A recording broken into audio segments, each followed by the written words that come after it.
Selanjutnya ada sepatah dua patah kata dari tamu kita, kawan lama saya, yaitu Bapak Mulyadi. Silakan.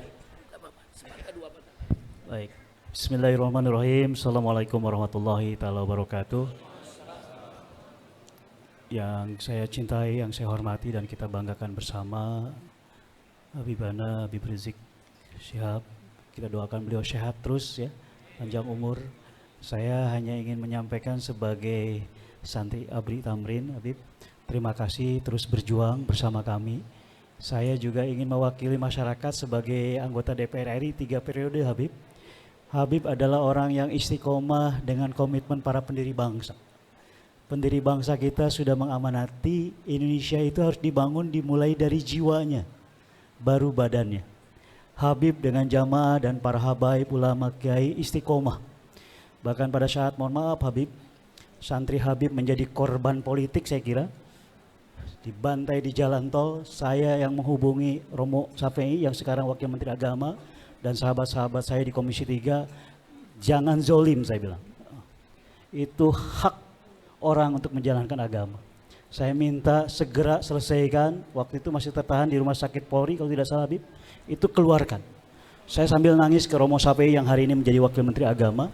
Saya minta dengan sangat beliau di Komisi 3 untuk memastikan para syuhada-syuhada itu segera dikembalikan ke keluarganya. Dan alhamdulillah saya juga sudah berziarah di markas syariah yang kebetulan kediaman Habib itu adalah daerah pemilihan saya, Kabupaten Bogor. Habib, demi Allah saya akan terus berjuang bersama Habib dan seluruh jamaah Habib. Insyaallah mudah-mudahan Allah senantiasa meridhoi langkah kita dan kita menjadi hamba-hamba Allah yang mampu mempertanggungjawabkan anugerah usia kita yang selalu hidup di jalan Allah dan membela agamanya Allah. Taqabbalallahu minna wa minkum. Wassalamualaikum warahmatullahi taala wabarakatuh.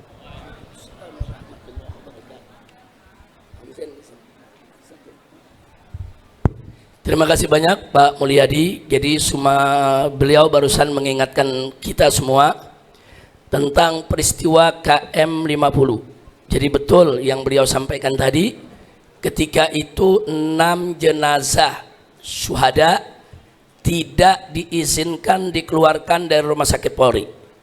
Jadi mereka otopsi tanpa izin keluarga, kemudian mereka langsung mandikan, langsung mereka kafankan, dan mereka mau langsung kuburkan. Nah, kita menolak sama sekali karena sebetulnya mereka ingin menghilangkan jejak. Ini peristiwa KM 50 saking menakutkan mereka sampai rest areanya mereka tutup. Jadi itu dalam rangka apa? Menghilangkan jejak. Sampai CCTV satu nggak tersisa, semua mereka sikat. Nah, itu menunjukkan kalau mereka sangat ketakutan karena mereka bersalah. Nah, kemudian saat itu ya kita menghubungi sejumlah kawan-kawan untuk bisa melakukan pressure terhadap kepolisian agar jenazah itu bisa dikeluarkan.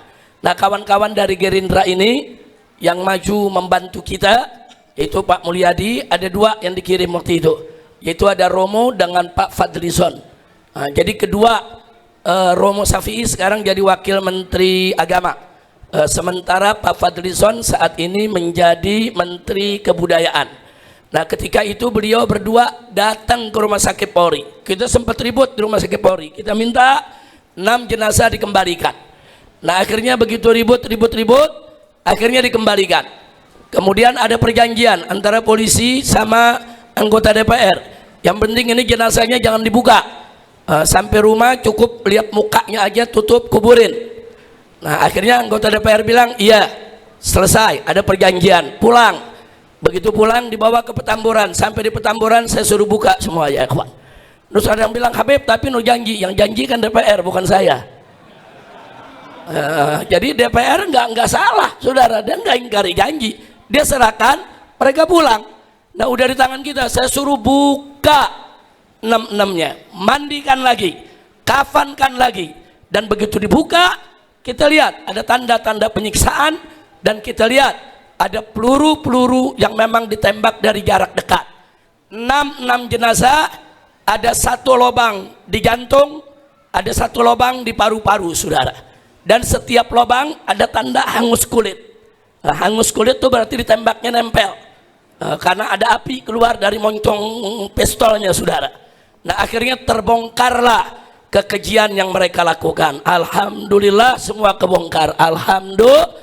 Nah, jadi terima kasih banyak Pak Mulyadi, dan hari ini alhamdulillah beliau bisa hadir di sini, saudara. Alhamdulillah, mudah-mudahan beliau terus berjuang sebagaimana janji beliau tadi untuk kepentingan agama, bangsa dan negara. Takbir.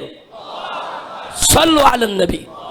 Nah, jadi urusan KM 50 sampai hari ini belum selesai, saudara. Saya udah ingatkan dari dulu, KM 50 ini nggak boleh dibiarkan. Jangan pembunuhnya merajalela. Kalau ini dibiarkan, nanti akan ada yang lain-lain dibunuh. Nah, buktinya sekarang lihat. Sekarang ini kita lihat berapa banyak orang dibunuh, saudara, sama oknum-oknum aparat. Berapa banyak sekarang, saudara, yang dibunuh, yang disiram air keras, yang diculik, saudara.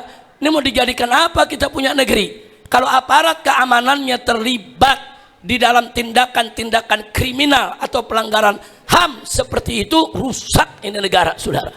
Nah, maka itu kita menentang segala bentuk pelanggaran HAM, saudara, siapapun. Termasuk yang terakhir kemarin ada disiram air keras, saudara, kita tidak terima, kita tidak ridho. Bukan begitu cara menyelesaikan masalah, saudara. Nah, maka itu soal KM 50 akan kita kejar terus, insya Allah, dari dunia sampai akhirat. Nah, ada yang bilang, Habib, ini lebaran nggak maafin Habib. Yang lain kita maafin. KM 50 tunggu dulu. Saya sudah katakan KM 50 kalau mereka mau mengaku, mereka terbuka, mereka diadili, mereka dihukum yang setimpal, saudara, silakan minta maaf kepada keluarga korban, bukan kepada saya, saudara. 6 nyawa yang mereka bunuh itu bukan penjahat. 6 nyawa itu bukan anak-anak nakal, bukan. 6 nyawa itu 6-6-nya santri, saudara. 6-6-nya itu, saudara, anak pengajian.